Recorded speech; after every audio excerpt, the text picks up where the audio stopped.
Hey, I'm making this video because sometimes the teacher in me comes out and I see something so dumb online that I feel like I have to speak to it. So through some weird Twitter conversation the other day, I became aware of this hashtag November 4th it begins. And I guess there's a group of people who are saying that on November 4th they're really going to protest the Trump administration.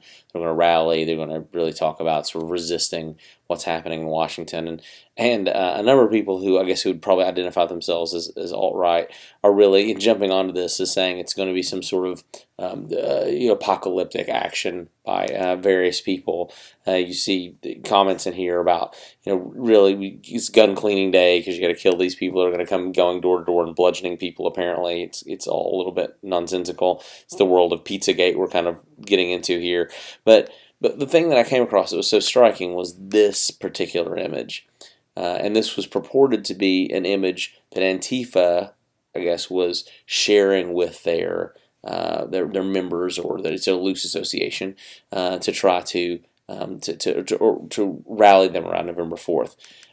And this is so obviously false. And anybody who has even the most basic high school education regarding English or communication should see this. And I'm just astonished they don't. And adults are online sharing this as a real thing. So I want to talk a little bit about why you should know this is fake. So let's talk about propaganda. And propaganda, this is one of my favorite examples. I have a poster of this in my office. Incredibly emotional image. This is from World War One. The idea of imagining New York under attack. And what sort of like visceral response this provides for somebody who's an American who loves our country. Any of us who look at that as an American feels very immediately taken aback by it, and that's what propaganda is about. It's about using appeals to emotion, appeals to sort of core, I said, visceral responses to these emotions.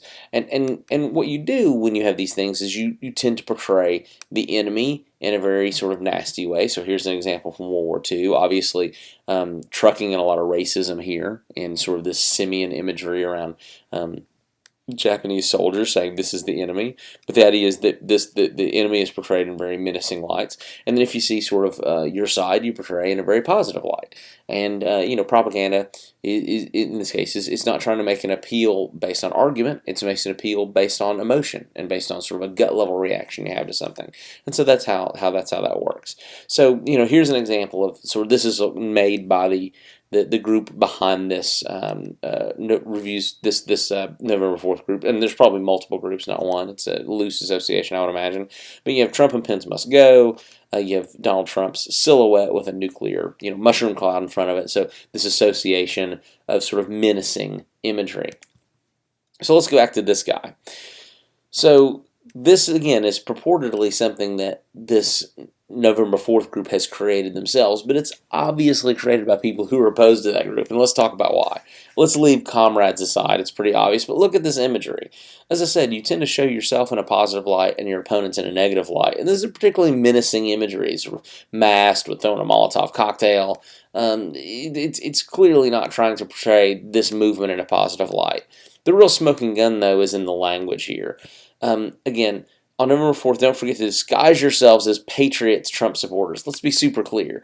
A lot of people on the alt-right associate themselves or call themselves patriots. And that's how they feel they are. They feel like they're standing up for basic American values. But if this comes from Antifa, they're not going to call you that. They're not going to use that term. They're going to call you fascist or whatever else. And so the idea that would be used, the diction there makes no sense. Even more hilarious is this paragraph down here. This way, police and patriots, again, responding to the U.S. won't know who their enemies are, and onlookers and media will think of Trump supporters rioting. I think that you have to be a moron to believe that if people have a nefarious PR policy, that they're going to overtly explain that in their advertisement. I mean, so this is very obviously created by people who are opposed to this Antifa group to try to make them look bad, to cast them in a negative light. Now, this isn't saying that Antifa is great or the people on alt-right are all bad. I have opinions about that stuff, but that's not really what I'm speaking about here.